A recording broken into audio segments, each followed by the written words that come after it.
कि जिस रैयत ने आपको बीटीपीएस को, आपने डीबीसी को अपना सारा जमीन दे दिया एकड़ एकड़ में, 10 डिसमिल मात्र बचा है, कैसे जीवन यापन होगा? वहां तो मानवता आपको देखना चाहिए था। गजब का सिस्टम बना कर, गजब की लीला बना कर रखती है।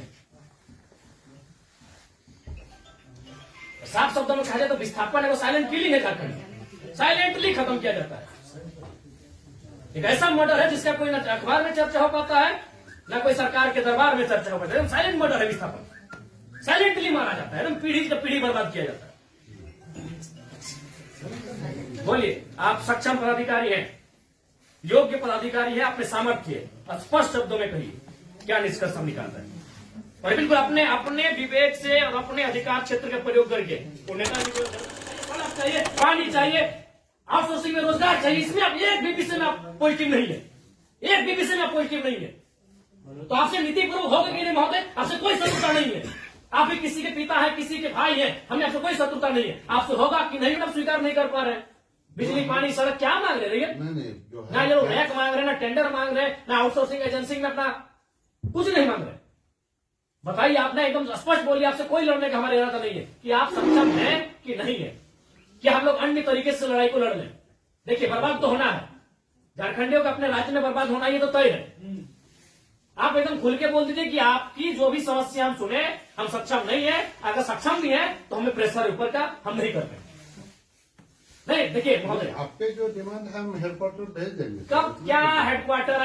आज सुनिए, दादाजी मर गए, जमीन का मुआवजा और नियोजन की लड़ाई लड़ते लड़ते पिताजी अंतिम पड़ाव में है और बेटा को ही बोल के जा रहे हैं बेटा लड़ लेना। 3 पीढ़ी हमारी बर्बाद हो चुकी है विस्थापित क्षेत्रों में। हेडक्वार्टर कहाँ है? हेडक्वार्टर भेज देंगे, हेडक्वार्टर भेज देंगे। आप आज स्पष्ट बोलिए, आपसे होगा बंद हो जाएगा, या आपसे होगा नीतिपूर्वक होगा, या हम लोग कुछ क्रांति की मसाल फूके यहाँ फिर से? नीतिपूर्वक काम होगा कि नहीं होगा? बोलिए, क्या मांग हो रहा है? बताइए क्या है, बताइए तो बोलिए, या हम लोग यहाँ क्रांति की मसाल फिर फूके पैरों में? क्या मजबूरी है? कोई मजबूरी हुई बताइए, नहीं होगा हमको व्यक्तिगत बताइए। अगर आपको सार्वजनिक लग रहा है कि आपकी लोक हंसी होगी और लोग आपका मजाक उड़ाएंगे, आप हमको व्यक्तिगत बताइए क्या मजबूरी है? एक भी विषय में आप सहमति नहीं है। इनका खेत में छाई गिरा देते हैं, आज कई मैंने आप लोग खुद मिनट्स में लिखते हैं कि हम उसकी भरपाई करेंगे, खेत का समतलीकरण देंगे, छाई को हटाएंगे, मुआवजा देंगे, अभी तक नहीं दे पाए हैं। हेडक्वार्टर कहाँ है? हेडक्वार्टर अरे उतना दिन में लोग तो भगवान और ईश्वर अल्लाह को खोज लेता। बताइए, ये लोग तो नाम गिना रहे हैं कि लोग गया इलाहाबाद छपरा से आए लोग कब्जा करके बैठे हैं, जिनका 1 इंच जमीन नहीं है। ये लोग अपना पूरा मैंने एकड़ एकड़ में जमीन दे दिया, ये लोग भीख मांग रहा है। एकड़ एकड़ में जमीन देके बैठा है, 1 एकड़ 4 एकड़ 5 एकड़ जमीन देके बैठा है, लोग भीख मांग रहा है जमीन बैठ के। और जो लोग कहाँ से आए हैं, इन्हें कुछ सारोकार नहीं है, वे लोग मार्केट लेके बैठे हैं, उनको बिजली सड़क सब सुविधा दे रहे हैं। आप लाचार हैं, बोलिए, आपकी लाचारी पे हमको भी एक तरह सारा बिल्कुल गुस्सा नहीं आ रहा है। छोड़ दीजिए सब, क्या झूठ मूठ का आप भी अपना समय ले रहे हैं, मेरा भी समय ले रहे हैं, एक भी विषय में आपको पॉजिटिव नहीं है। क्या मजबूरी है? आप स्पष्ट बताइए, एकदम स्पष्ट बताइए आपकी मजबूरी क्या है। क्या आप बोल दीजिए कि हम सक्षम नहीं है इन विषय पे बात करने के लिए, हम लोग कोई रास्ता ढूंढेंगे। वैसे भी हम लोग कोई और रास्ता ढूंढ के ही झारखंड राज्य लिए हैं, नीति से झारखंड राज्य मिलने वाला था। हम लोग कोई और रास्ता ढूंढ के ही राज्य लिए हैं, तो अपना अधिकार भी ले लेंगे, जो बचेंगे वो लेंगे। ऐसा है कुछ? ऐसा हमारा अगर है तो आपसे नहीं लड़ेंगे, हम सदा यही बात को रखेंगे, आपसे नहीं लड़ेंगे। अगर आप सुनिए बहुत देर से हम सुने, आपका जो भी आपका तर्क है बहुत उदासीन तर्क है। आप किसी भी तर्क में रैयत के पक्ष में नहीं दिख रहे हैं, आपका एनर्जी दिख ही नहीं रहा है। सुनिए, आप देखिए, हम बार बार कह रहे हैं कि सही बात है कि हम लोग लड़ते लड़ते बहुत थक चुके हैं, बरसों से नहीं सदियों से हम लोग लड़ रहे हैं, पर हम लोग विराम चाहते हैं। हम युद्ध नहीं चाहते, हम लोग विराम चाहते हैं। तो हम आप भी एक मनुष्य, आपसे हमारा कोई मतभेद नहीं है, लेकिन क्या आप लाचार हैं तो बताइए, हम सदन में ही लड़ेंगे। क्या आपका डीवीसी प्रबंधन लाचार है किसी पॉलिटिशियन के सामने? नहीं तो आप एक भी इनके विषय को आप स्वीकार नहीं कर रहे। नहीं सर, जो है हम फैक्ट्स आपको बताएं। न बिजली स्वीकार कर रहे हैं, न पानी स्वीकार कर रहे हैं, न बस की सुविधा को स्वीकार कर रहे हैं, न अतिक्रमण को स्वीकार कर रहे हैं, न आप नियोजन को स्वीकार कर रहे हैं। तो क्या चाहते हैं कि मैंने विस्थापित लोग अपना गांव बोरिया बिस्तरा बांध के कहीं से चला जाए? नहीं, हमारा वो मकसद नहीं है जो हमारे यहाँ अभी जो देखिए, आज आप लोगों पे बिल्कुल ऐसा लग रहा है कि हम डीवीसी के कोई पदाधिकारियों से नहीं, हमको लगता है डीवीसी कुछ लाचार व्यक्तियों से बैठे हैं।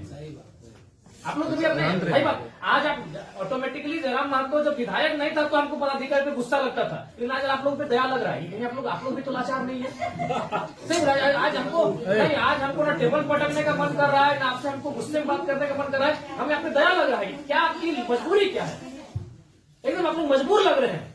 इतने बड़े बड़े पदाधिकारी जो मतलब अगर हम इसको अगर पुलिस मैंने प्रशासन से जोड़े तो आप लोग डीसी और एसपी रैंक के पदाधिकारी हैं, आप लोग एकदम लाचार लग रहे हैं वो अंगूठा छाप नेताओं के सामने। क्या हमने बता दी, खुल के बता दीजिए। बिल्कुल हमें आपसे लड़ने का कोई शौक नहीं है। आज सच बोल रहे हैं, आज हमको आप पे एग्रेशन नहीं, एकदम आज आप पे हमको दया लग रहा है कि आप लोग लाचार हैं। नहीं तो एक भी स्टेटमेंट, क्योंकि हम मरना होगा, हमें एक कम से कम अगर हम लोग 10 लोग लड़ने जाते हैं तो 3-4 को मरना होगा, जो बचेंगे वो जिएंगे। यही हमारा राज्य बनाने में यही हुआ है। कुछ लोग मरे, जो बचे आज वो जी रहे हैं। तो आपकी बात में कुछ लोग मरेंगे, हमारा सर कटेंगे, जो बचेंगे वे लोग देखेंगे।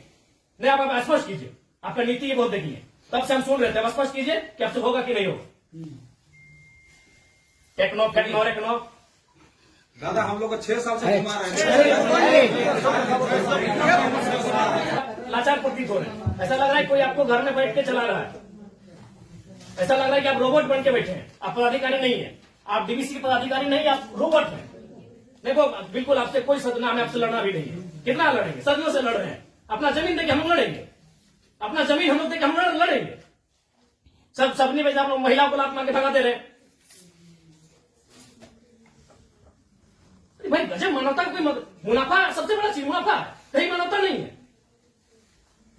आप एक गिलास पानी पीजिए महोदय और ठंडा होकर बोलिए कि आप सक्षम हैं कि नहीं है।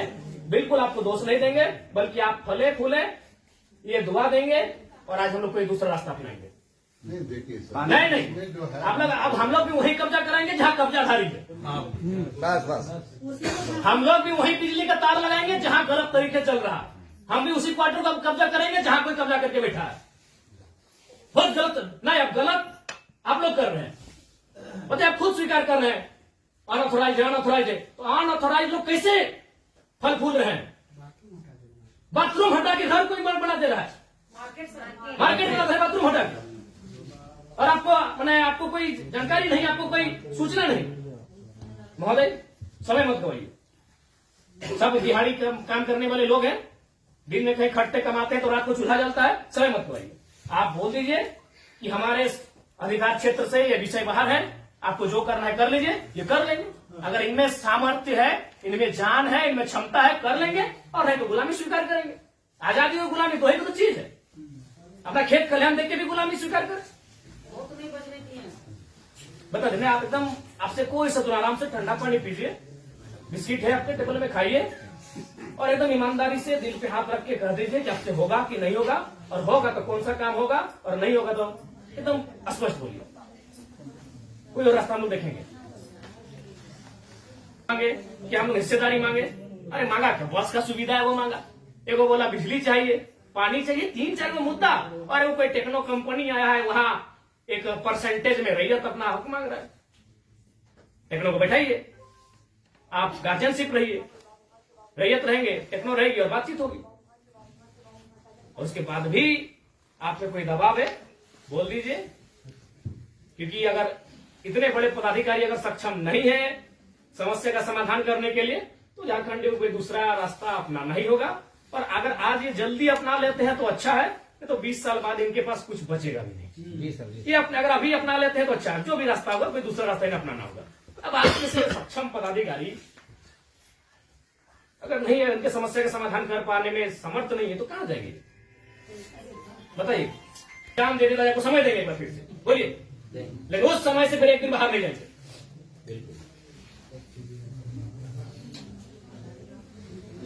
सब तो देखो, अपनी पीढ़ियां बर्बाद कर दी आप लोग को फलने फूलने में। नहीं, इनका एक सवाल आया था कि 10 डिस्ट्रिक्ट जमीन बचा है, कहाँ जाए उसका बाल बच्चा? यदि जॉब भी नहीं मिला उसको, कुछ नहीं मिला, कहाँ जाए? हम लोग सोच के देखते, मानवता भी होती है कुछ, डरावना लगता है। कौन पॉलिटिक्स, वो लोग तो अरबपति लोग को बोलिए ना कि कहा पुटांगड़ा है, सब काम छोटे छोटे काम में कितना पैसा चाहिए? इस सफेद पोस्ट नेताओं को कितना पैसा चाहिए? पटना में घर है, छपरा में घर है, पेट नहीं भर रहे लोग का। लंदन में भी घर है, अखबार पढ़ते थे, विदेश घूम के आवे करता है, फिर भी पेट नहीं भर रहे लोग। उन लोग के सारे काम करें, पता है 10 डिसमिल जमीन बचा है। अरे हम तो मानवता वहां देखना चाहिए था, प्रोटोकॉल नहीं, वो नीति नियम नहीं, वो मानवता होना चाहिए था कि जिस रैयत ने आपको बीटीपीएस को, अपने डीबीसी को अपना सारा जमीन दे दी एकड़ एकड़ में, 10 डिसमिल मात्र बचा है, कैसे जीवन यापन होगा वहां तो मानवता आपको देखना चाहिए था। गजब का सिस्टम बनाकर, गजब का लीला बनाकर रखती है। साफ शब्दों में कहा जाए तो विस्थापन है वो साइलेंट किलिंग है झारखंड, साइलेंटली खत्म किया जाता है। एक ऐसा मर्डर है जिसका कोई ना अखबार में चर्चा हो पाता है, ना कोई सरकार के दरबार में चर्चा हो पाता है। साइलेंट मर्डर है विस्थापन, साइलेंटली मारा जाता है, एकदम पीढ़ी से पीढ़ी बर्बाद किया जाता है। बोलिए, आप सक्षम पदाधिकारी हैं, योग्य पदाधिकारी है, अपने सामर्थ्य स्पष्ट शब्दों में कहिए क्या निष्कर्ष हम निकालते हैं।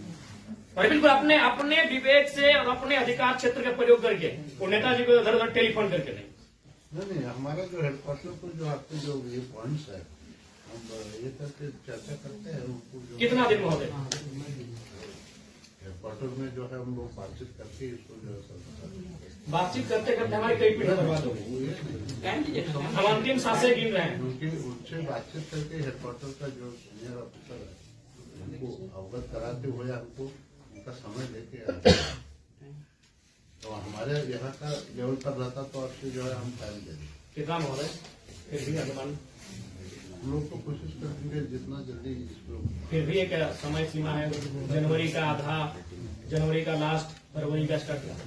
हर महीने में बातचीत करेंगे। बहुत लंबा टाइम।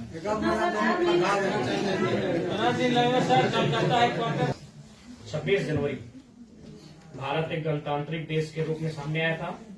26 जनवरी आप एक मिनट्स अभी तैयार कर दीजिए और इस मिनट्स को एक आप कॉपी अपने पास रखिए, एक कॉपी इनको दे दीजिए।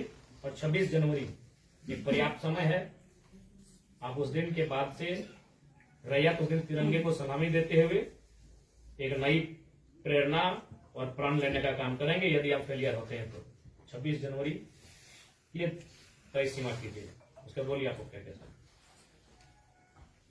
बातचीत करके जो है कोशिश करेंगे। मेरा यहाँ से होता है